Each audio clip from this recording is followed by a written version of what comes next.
Point of view से मैं आपको ये बताना चाहूँगा कि जर्मनी के अंदर जॉब बहुत जल्दी मिल जाती है। अगर आप एज ए स्टूडेंट आ रहे हैं और पार्ट टाइम जॉब करना चाहते हैं तो you can get job with in 2 months।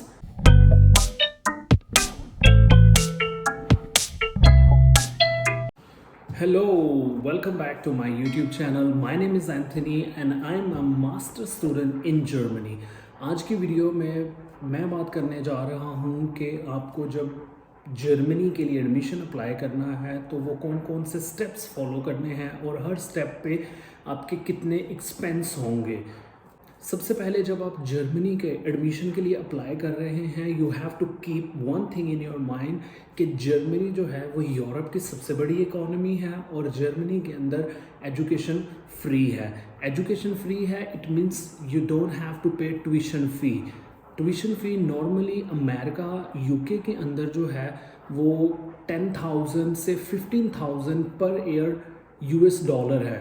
और अगर आप बात करें यूरोपियन किसी कंट्री की तो यूरोप के अंदर ये 7 to 12,000 यूरो पर ईयर होती है। लेकिन जर्मनी के अंदर एजुकेशन फ्री है और जर्मनी के अंदर आपको कोई भी ट्यूशन फ़ी पे नहीं करनी, लेकिन आपको एक सेमेस्टर कंट्रीब्यूशन फ़ी पे करनी पड़ती है। वो अराउंड 150 to 200 यूरो होती है। जर्मनी की सिर्फ एक स्टेट है जहाँ पे ट्यूशन फ़ी पे करनी पड़ती है। तो जर्मनी की टोटल 16 स्टेट्स हैं। तो आप अगर फ्री एजुकेशन के लिए आना चाहते हैं तो 15 स्टेट्स को टारगेट करें और जिस एक स्टेट में ट्यूशन फ़ी चार्ज की जाती है उसको अवॉइड करें। सबसे पहले जब आप एडमिशन अप्लाई कर रहे हैं तो फर्स्ट स्टेप मेरे अकॉर्डिंगली आपका ये होना चाहिए कि आपको पता हो कि मैं किस यूनिवर्सिटी में जाना चाहता हूँ या कौन सी यूनिवर्सिटीज़ को टारगेट करना चाहता हूँ। इसके लिए मैंने एक वीडियो बनाई थी कि how to search a master program on दाद।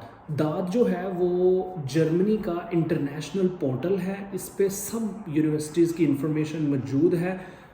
Almost you can say 99% universities की एप्लीकेशन की, उनकी रिक्वायरमेंट की, उनके प्रोग्राम ऑफर जो हो रहे हैं उनकी इंफॉर्मेशन दाद पे मौजूद है जो कि आप सर्च कर सकते हो। You can watch my video how to find a master program in Germany on DAAD. जैसे ही आप मास्टर प्रोग्राम फाइंड आउट कर लेते हो नेक्स्ट स्टेप ये होता है कि आपने एप्लीकेशन सबमिट करनी है। जो मास्टर प्रोग्राम आप फाइंड आउट करते हो उनकी एक एक्सेल शीट बना लो। 10 से 15 मास्टर प्रोग्राम शुरू में आप लेकर चलो, उनकी रिक्वायरमेंट देख लो। रिक्वायरमेंट जब आप उनकी देखोगे तो उसमें आपको पता चलेगा कि आपको फर्स्ट जो रिक्वायरमेंट आएगी वो होगा कि आपको BS ऑनर 4 साल की डिग्री चाहिए एप्लीकेशन सबमिट करने के लिए। ये FSC के बाद 2 साल का बैचलर और फिर 2 साल का मास्टर भी हो सकता है या 4 साल वाला BS ऑनर। जैसे ही ये आप डिग्री आपके पास है इसके बाद बात आती है कि आपको डॉक्यूमेंट अटेस्टेशन करवानी है। डॉक्यूमेंट अटेस्टेशन जर्मनी के लिए HEC और IBC से अटेस्टेशन करवानी है। IBC से आपकी मैट्रिक और इंटर की डॉक्यूमेंट अटेस्टेड होंगे। HEC से आपकी जो यूनिवर्सिटी लेवल की डिग्रीज़ हैं वो अटेस्टेड होंगी। जैसे ही आप IBCC और HEC अटेस्टेशन करवा लेते हो आपको नोटराइजेशन करवानी होती है। नोटराइजेशन की आगे चल के मैं एक अलग से वीडियो बना दूंगा। It's a very simple process. होता ये है नोटराइजेशन कि आप किसी अथेंटिक लॉयर या किसी ऐसे बंदे के पास जिसके पास परमिशन है नोटराइजेशन की, कचहरी जिसको कहा जाता है, वहाँ पे जाके आप देखो डेस्क लगे होते हैं वकीलों के, उनसे किसी से पूछ लो कि किससे नोटराइजेशन हो सकती है फॉर स्टडी अब्रॉड। यूरोप में मैंने अप्लाई करना है तो नोटराइजेशन करवानी है, वो आपको बता देंगे कि ये बंदा करता है और वो नोटराइजेशन कर देगा। IBCC, HEC, attestation plus notarization, इस सारे पे जो आपका खर्चा आएगा वो 50 to 100 यूरो आएगा। डॉक्यूमेंट प्रिपरेशन में आपको ये भी चेक करना पड़ता है, अगर आपका कोर्स जो है वो इंग्लिश टाउट प्रोग्राम है तो आपको चेक करना पड़ता है कि इसकी रिक्वायरमेंट क्या है। अगर आपकी यूनिवर्सिटी जो है वो इंग्लिश प्रोफिशेंसी लेटर पे एडमिशन दे रही है तो आप अपनी यूनिवर्सिटी से ले लें और जो जिस भी यूनिवर्सिटी को एप्लीकेशन सबमिट कर रहे हैं एप्लीकेशन के साथ सेंड कर दें, वो इसको एक्सेप्ट कर लेते हैं और इसको अटेस्टेड करवाने की ज़रूरत नहीं होती। Most of the German universities जो हैं वो IELTS या TOEFL मांगती हैं। IELTS या TOEFL की जो फ़ीस है वो 200 to 250 यूरो होती है। Depending on your country and city. तो आइट्स के लिए अगर तो रिक्वायर्ड है तो फिर आपको पे करना पड़ता है 200 to 250। इसकी प्रिपरेशन बहुत आसान है, आप ऑनलाइन यूट्यूब पे या बहुत सारी और वेबसाइट्स पे इसका मटेरियल मौजूद है, आप उसकी प्रिपरेशन कर सकते हैं। एप्लीकेशन जर्मनी के लिए दो तरह से सबमिट होती है, एक यूनी असिस्ट और एक डायरेक्टली यूनिवर्सिटी को। जब मैं जर्मनी आ रहा था तो मैंने जो यूनिवर्सिटीज़ सेलेक्ट की वो सारी डायरेक्ट एप्लीकेशन वाली सेलेक्ट की। उससे फ़ायदा ये हुआ कि मैंने डॉक्यूमेंट डायरेक्टली यूनिवर्सिटी को भेजे और मुझे यूनी असिस्ट की फ़ीस मैंने अवॉइड की। अगर आप अपनी एप्लीकेशन यूनी असिस्ट के थ्रू सबमिट करते हो तो यूनी असिस्ट जो है वो 75 यूरो पहली एप्लीकेशन का लेता है और उसके बाद जितनी एप्लीकेशन होंगी उसकी 30 यूरो लेगा। कुछ यूनी असिस्ट पे भी पहली सिलेक्शन के बाद फ्री वाली यूनिवर्सिटीज़ मिल जाती हैं। उस पर मैं एक वीडियो बनाऊंगा कि किस तरह से आप यूनी असिस्ट पे भी एप्लीकेशन में कम पैसों में एप्लीकेशन सबमिट कर सकते हो।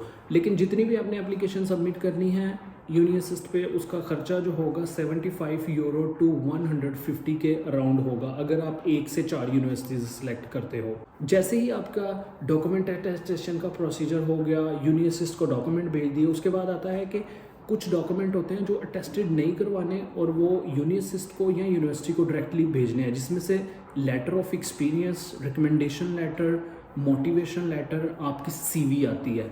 ये सारे डॉक्यूमेंट आपको टेस्ट नहीं करवाने और ये यूनी असिस्ट को समटाइम भेजने होते हैं और समटाइम यूनी असिस्ट नहीं मांगता। अगर आपकी यूनिवर्सिटी यूनी असिस्ट पे है और वो मांग रहे हैं ऑन यूनी असिस्ट, वहाँ पे सबमिट कर दे, या फिर आप जो हैं अगर यूनिवर्सिटी डायरेक्टली मांग रही है तो डायरेक्टली भेज दें। ये प्रोसीजर होने के बाद आपका नेक्स्ट स्टेप आता है कि आपको जर्मनी से ऑफ़र लेटर आना होता है। जैसे ही आपको ऑफ़र लेटर आता है आप जो है वो एम्बेसी की तरफ जाते हैं। एम्बेसी पाकिस्तान के अंदर और इंडिया और बांग्लादेश के अंदर, इन तीनों कंट्रीज़ में एम्बेसी में बैकलॉग बहुत ज़्यादा रहता है। तो आप अपनी जो अपॉइंटमेंट की एप्लीकेशन है वो एज सुन एज सबमिट कर दें, आप क्यू में लग जाएं, क्योंकि उसमें एक ऑप्शन ये भी होता है कि अगर आपको एडमिशन नहीं मिला तो भी आप अप्लाई कर सकते हो, क्यू में लग सकते हो। आपकी अगर अपॉइंटमेंट एडमिशन लेटर आने तक मिल जाए तो ठीक है, नहीं तो आप जैसे ही आपको एडमिशन लेटर आए तो आप नई अपॉइंटमेंट अप्लाई कर दो, पहले वाली कैंसिल करके विद एडमिशन। तो आपको महीना, 2 महीने या 3 महीने में मिल जाएगी अगर आपका CGP अच्छा है। अदरवाइज़ आपको 1 साल भी वेट करना पड़ता है। जैसे ही ये सारा कुछ हो जाता है, आपको एडमिशन आ जाता है, अपॉइंटमेंट भी मिल जाती है, फिर आपको ब्लॉक अकाउंट खुलवाना पड़ता है। अभी जर्मनी के अंदर ब्लॉक अकाउंट की जो अमाउंट है वो मोर देन 11,000 यूरो हो गई है, अराउंड 11,250 यूरो हो गई है। अब जब 11,200 अराउंड 11,250 यूरो आप सबमिट कर रहे हो तो आपको उसके अकॉर्डिंगली ही पैसे मिलेंगे। इसको 12 पे डिवाइड कर दें तो ये पैसे आपको मिलते रहेंगे। आप किसी को दे नहीं रहे, बस आप यूनिवर्सिटी की एडमिशन के बाद वीज़ा लगने के लिए ये रिक्वायरमेंट है कि आप अपनी लिविंग कॉस्ट जर्मन गवर्नमेंट को दिखाओ, फिर वो आपको वीज़ा देंगे। This is not tuition fee, nobody is gonna take this money, this is your money and you will get once you are in Germany। मैं अभी किचन में बैठा हूँ और वीडियो में थोड़े ब्रेक्स भी आ रहे हैं। वो इसलिए आ रहे हैं क्योंकि मैं साथ कुकिंग कर रहा हूँ। मैंने सोचा साथ कुकिंग की जाए और आपके लिए एक वीडियो भी बनाई जाए। अब बात कर लेते हैं कि जो आपको पैसे मिलने हैं वो क्या इनफ हैं फॉर योर लिविंग कॉस्ट और नॉट।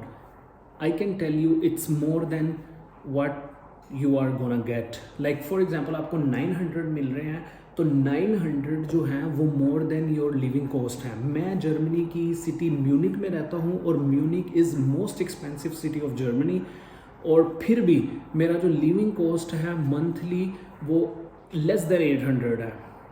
तो आप इमेजिन कर सकते हो कि आपको 950 मिल रहे हैं, अराउंड 950 मिल रहे हैं, और आपका लिविंग कॉस्ट जो है अगर छोटी सिटी में रहते हो तो 650 होगा या 600 होगा। अगर बड़ी सिटी में रहते हो जैसे मैं म्यूनिक में रह रहा हूँ जॉब की वजह से, तो मेरा जो है वो अराउंड 800 है। तो अगर आपने जॉब करनी है, पैसे सेव करने हैं, तो आपको बड़ी सिटी में रहना पड़ेगा, लेकिन बड़ी सिटी में लिविंग कॉस्ट 200 ज़्यादा होगी, लेकिन at the same time you will be earning more than 1000 euro. Part time job से जर्मनी के अंदर 80 आवर्स पर मंथ काम करके आप अराउंड 1000 यूरो कमा सकते हो। मैं 1200 यूरो के करीब कमाता हूँ पार्ट टाइम जॉब से। आप भी जो है वो अराउंड दिस अमाउंट कमा सकते हैं अगर आप एक बड़ी सिटी में हैं। अगर छोटी में हैं तो फिर आप कम पैसे कमाएंगे और आपकी लिविंग कॉस्ट भी कम होगी। अभी एक बात जो इंटरप्ट हो गई, मैंने उसको पूरा नहीं किया, हेल्थ इंश्योरेंस की। जर्मनी के अंदर हर स्टूडेंट को मैंडेटरी होता है कि वो हेल्थ इंश्योरेंस ले। हेल्थ इंश्योरेंस जो है वो आप प्राइवेट कंपनी से भी ले सकते हैं और पब्लिक इंश्योरेंस प्रोवाइडर से भी, लेकिन ये आप नहीं चूज़ करोगे, it depends on your age. Like I am not then 30, तो मुझे जो है वो मविस्ता से लेनी पड़ी। हेल्थ इंश्योरेंस की जो प्राइस है वो 80 to 120 यूरो के दरमियान होगी, depending on your as and insurance provider. अब जो इंश्योरेंस कंपनी से आप ले रहे हैं सर्विस वो और आपकी एज डिपेंड करता है, लेकिन आपको जो हेल्थ इंश्योरेंस के लिए पैसे पे करने हैं वो 80 to 120 यूरो के बिटवीन होंगे, इससे ज़्यादा नहीं होंगे। ब्लॉक अकाउंट जब आप खोलते हैं तो उसकी डिफरेंट ऑप्शंस हैं। मैंने फिनतिबा से किया था, इसके अलावा और भी कंपनीज़ हैं, आप चेक कर सकते हो, जिसकी सर्विस आपको ठीक लगे आप यूज़ कर लो। But for me I used Fintiba, मैं फिनतिबा ही रिकमेंड करूँगा। ब्लॉक अकाउंट, बाकी हेल्थ इंश्योरेंस और सारे डॉक्यूमेंट्स जैसे ही आपके पास आ जाते हैं तो आपको जर्मन एम्बेसी की एप्लीकेशन फ़ी पे करनी पड़ती है at the time of appointment. अब वो फ़ी है 100 यूरो, और ये 100 यूरो से ज़्यादा भी हो सकती है कुछ कंट्रीज़ में, लेकिन normally it is around 100 euro. जैसे ये सारा प्रोसेस हो जाता है आप जर्मनी में आ जाते हो, आपकी जो 11,000 मोर देन 11,000 ब्लॉक अकाउंट की मनी है वो आपको वापस मिलना शुरू हो जाती है। आप जर्मनी में आके अपना एड्रेस रजिस्टर्ड करते हो और bank account, physical bank account खोलते हो। जैसे ही फिज़िकल बैंक अकाउंट खोलते हो आपको पैसे मिलना शुरू हो जाते हैं। फिज़िकल बैंक अकाउंट का वर्ड मैं इसीलिए यूज़ कर रहा हूँ, जितने भी दूसरी ब्लॉक अकाउंट के लिए सर्विस प्रोवाइड कर रहे हैं वो ऑनलाइन बैंकिंग है, जैसे फिनतिबा है। हर महीने आपके ऑनलाइन बैंक से फिज़िकल बैंक में मोर देन 900 यूरो आ जाएंगे और वो आप अपनी लिविंग कॉस्ट के लिए यूज़ करें या सेव कर लें। जॉब के पॉइंट ऑफ व्यू से मैं आपको ये बताना चाहूँगा कि जर्मनी के अंदर जॉब बहुत जल्दी मिल जाती है। अगर आप एज ए स्टूडेंट आ रहे हैं और पार्ट टाइम जॉब करना चाहते हैं तो you can get job with in 2 months। I got my first job in Germany with in 2 months।